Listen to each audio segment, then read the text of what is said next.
I'm Elias, the Spartan Theodorou, and you're watching the Trevor Airdrie Show.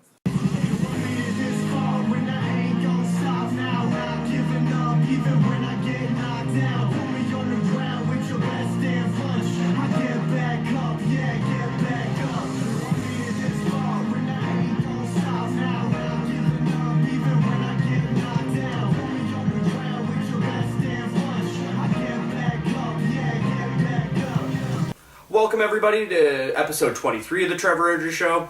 I am your host, Trevor Airdrie. Special shout out goes to Elias Theodorou, UFC 185 winner, for the shout out to the show, as well as my sponsors, Street Soldier, Sick Swag at sick prices. Go to www.strtsoldier.com, as well as M&A Sports Media, co-owned by myself and Chad McCauley. And if you do like one-day fantasy betting, I will attach a link to this video in the bottom in the description for our DraftKings official website. You know, you can play against myself, or for a $10 bet, you can turn $10 into thousands. So click the link at the bottom of this video. It will be attached. So without anything further, on to the show. So this show is going to be a little bit different than it's usually laid out. So I'm going to use my takeaways from UFC 185. It took place this past weekend in Dallas, Texas. It featured a hell of a card from top to bottom. It was absolutely incredible. It was the first show in a long time that I was actually pumped coming out of. Top of the card, you know, we had a huge upset in Rafael dos Anjos defeating Anthony Showtime Pettis, and it wasn't even just a defeat. It was an absolute massacre. He threw him around, he punched the crap out of him for 5 rounds. He took all 5 rounds in my opinion, and 50-45, 3 ways was how the judges saw it as well. I didn't see it any differently. Pettis had nothing for dos Anjos, and it was even crazier hearing that Rafael dos Anjos went into that with a dislocated knee or some sort of knee injury. So, man, oh man, did he rebound from starting out in the UFC at 0-2, going to 4-4, and then coming out of nowhere and went on an absolute tear, and then dethroning who the UFC thought of as one of the best pound-for-pound fighters in the world, and taking the UFC lightweight championship. In the co-main event of the night, we had a banger as well. We had Joanna Jędrzejczyk versus Carla Esparza, the former champion. I did give a little bit of a spoiler there.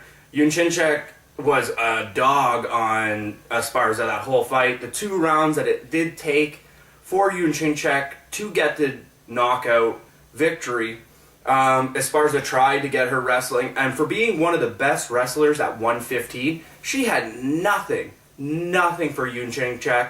And second round, TKO, great stoppage by the referee. Esparza was getting dominated that whole fight, could not get a takedown, and the takedown she did secure in the fight, she just couldn't keep Joanna down. Other takeaways from the card, we had Johnny Hendricks absolutely maul Matt Brown. I actually picked Matt Brown to win this fight, but Johnny Hendricks had other intentions.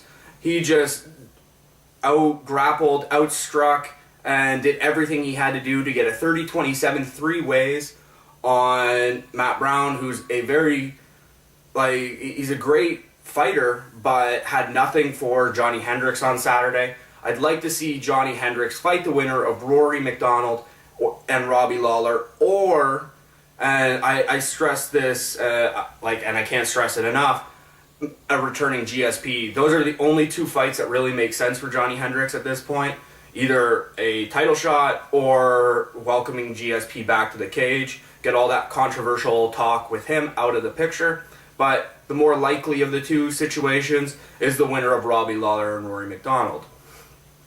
Also taking away from that card, Elias Theodorou continuing to be a standout Canadian, looking to be a force at the UFC middleweight division. He's 12-0, 11-0, depending on which records you check out online. In the UFC's mind, he's got the marketability factor, so that's a big push for Elias Theodorou. The fight that I want to see next for Elias after the manhandling of Navarez on the weekend is a guy in the top 15. It's got to be a guy in the top 15. He has one less win than the UFC middleweight champion at this point, both undefeated fighters. And a guy that makes sense to me is number 13th ranked Tim Bosch. Give Elias a little bit more to chew off, so to speak. He's got to be in that top 15 fighter bracket by now, even though his tenure in the UFC is quite short. But, he's definitely a force to look out for. And two last takeaways from that card. Alistair Overeem looked fantastic against Roy Nelson on the weekend. Overeem looks to have gotten his confidence back, which is very, very important in the octagon. And he just took it to Roy Nelson.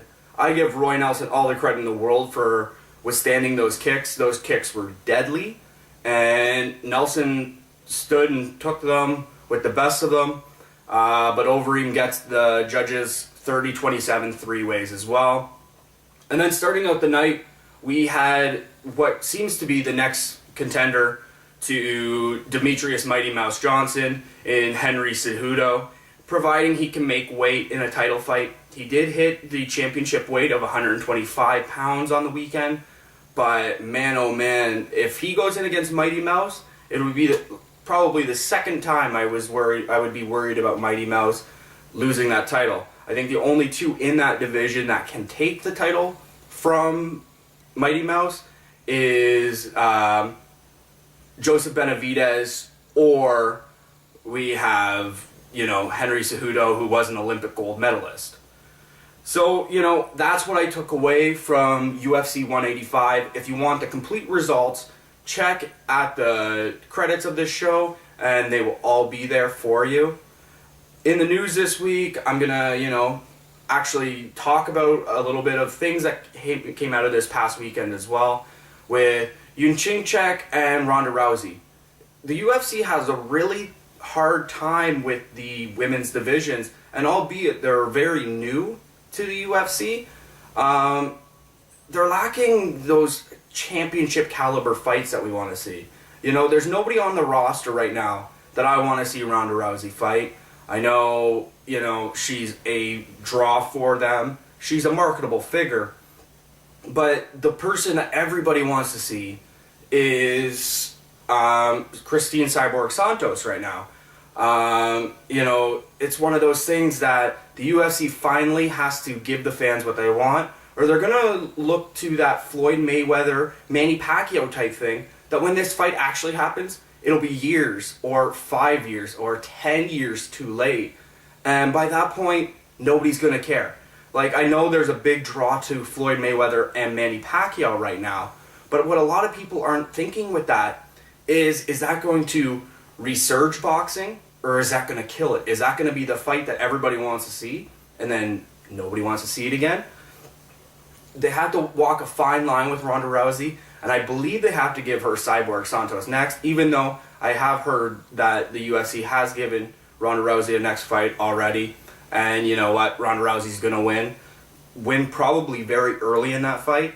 And we're going to be right back to when's Rousey versus Cyborg going to happen. And then the second takeaway at the 115 division is after Yunchinchek destroyed Esparza on the weekend, and I say destroyed, you got to think Esparza has defeated 3-4 women fighters to get the women's title already. So if Esparza is clearly a step above every other woman that the UFC has, and Yunchinchek has defeated so many others, getting up to her record currently, you got to think, where does the UFC go next with Yunchinchek? The hardest part is the fight that intrigues me the most. They can't put it on because Jessica Aguilar is the current WSOF strawweight champion.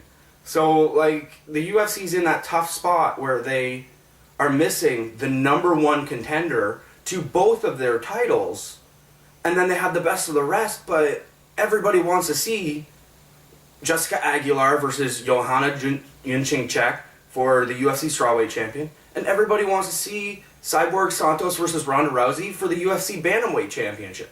So, it's getting to the point where, they're gonna get into a little bit of a pickle with the women's division, maybe even like getting a little stale. It reminds me a lot of back in the day when, Gilbert Melendez was ranked really high. He was fighting for Strikeforce. Shinya Okoye was ranked really high. He was fighting over in like 1FC, all these other Japanese divisions. And it's getting to the point where give the fans what they want. And if it's money involved, you kind of have to spend it at this point to make women's MMA strive to the potential it definitely has, because those women bring it every single time. But currently, I'm seeing lack of validation in certain title fights in those type of divisions, and even the contendership battles. It's getting to the point where we need those fights to happen to let the fans, okay, once they see it, they stop asking for it. That's simple. So, we'll look to that, and hopefully that the UFC can fix that problem in the future. Also this week, we had 2 more failed drug tests in MMA with 2 Bellator fighters going down. Emmanuel Newton, who was the former Bellator light heavyweight champion, and as well as we had former middleweight champion Andrei Shlemenko also failing his drug test. Those are after the Bellator 133 and 134 events. This is an epidemic that isn't going away. First we had John Jones, then we had Anderson Silva, Nick Diaz, Ashley Evans Smith.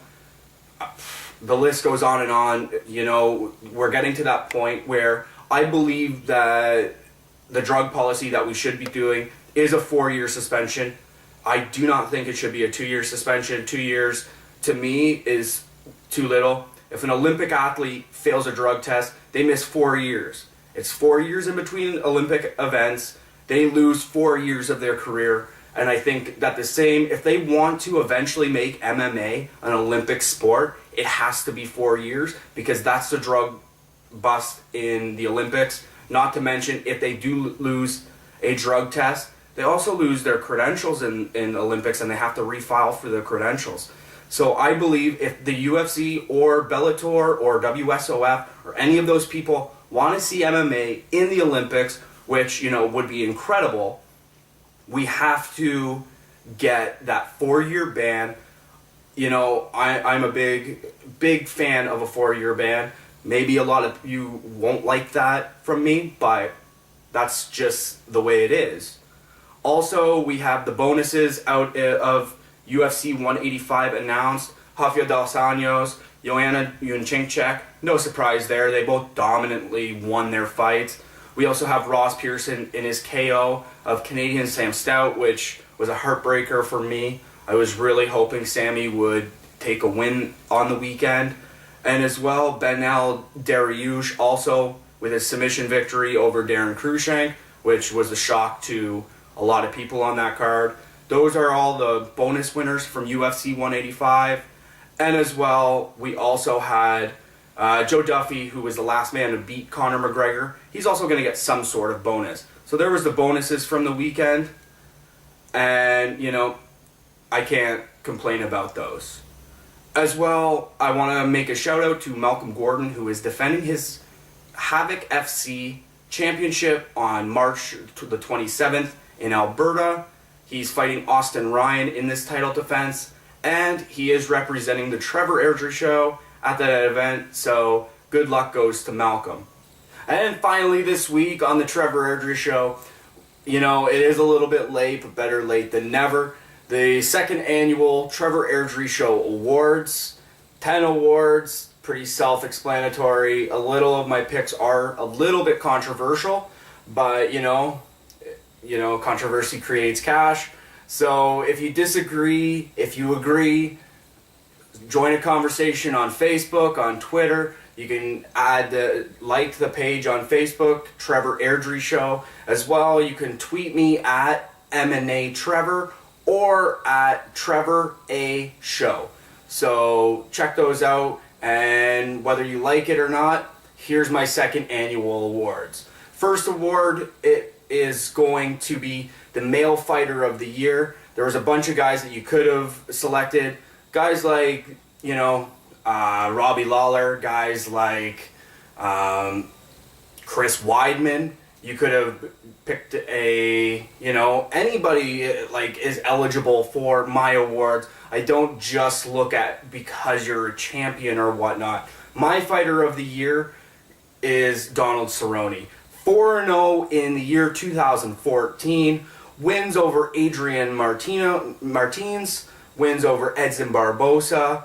Jim Miller and Eddie Alvarez, former Bellator lightweight champion. You look at the list of those 4 names, incredible. Not to mention 4 wins in 1 year, incredible. He takes the award from last year's winner, Uriah Faber.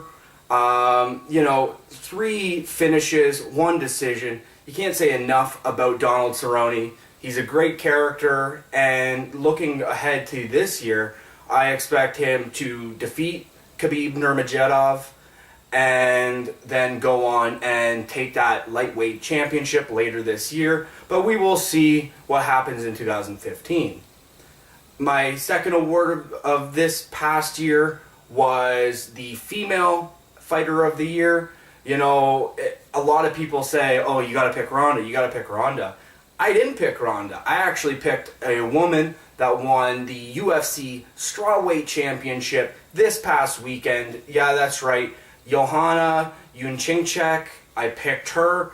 Once again, 4-0 in 2014. Obviously off to a hot start in 2015. You have wins over Carla Benitez, Rosie Sexton, Juliana Lina, and Claudia Galdina, who a lot of people said, oh, she can't beat. Going back to this past weekend, a lot of people said, oh, she can't beat Carla Esparza. Well, she did, and she beat Galdina, and she went 4-0 last year. So obviously I give the award to Joanna Jędrzejczyk because Ronda Rousey only fought twice last year. So whether you like it or not, hit me up on Facebook or Twitter. Before that, I'm going to give my third award to Fight of the Year last year. This was a hard award to pick because I probably saw over 1,000 fights last year. So I'm going to give Fight of the Year to Robbie Lawler versus Johnny Hendricks 1.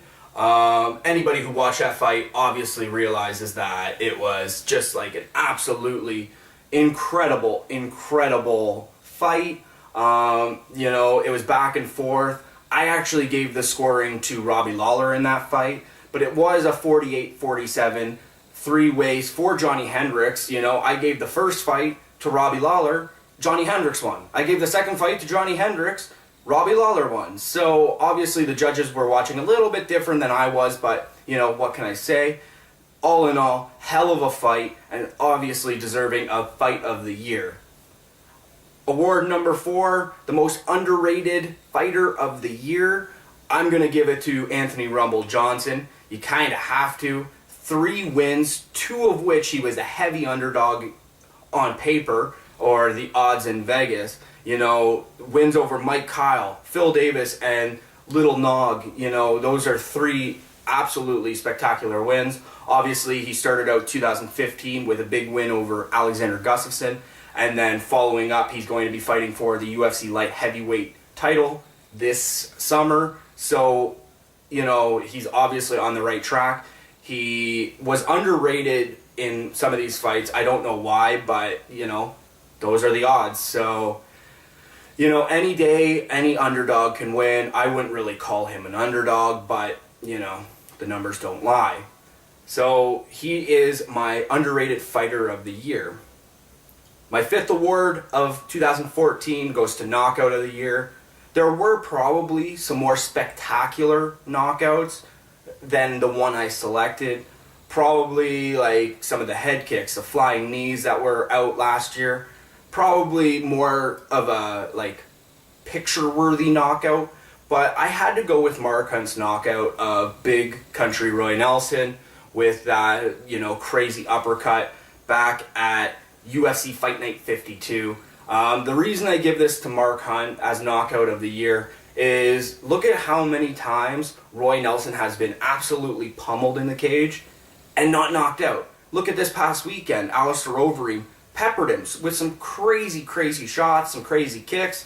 Didn't put out Roy Nelson. Fabricio Verdum with that knee didn't knock Roy Nelson out. Well, Mark Hunt's uppercut can't knock out Roy Nelson, and that's why it has to be knockout of the year when a guy goes in to a guy that has virtually been knockout free and knocks him out. So Mark Hunt is my knockout of the year 2014.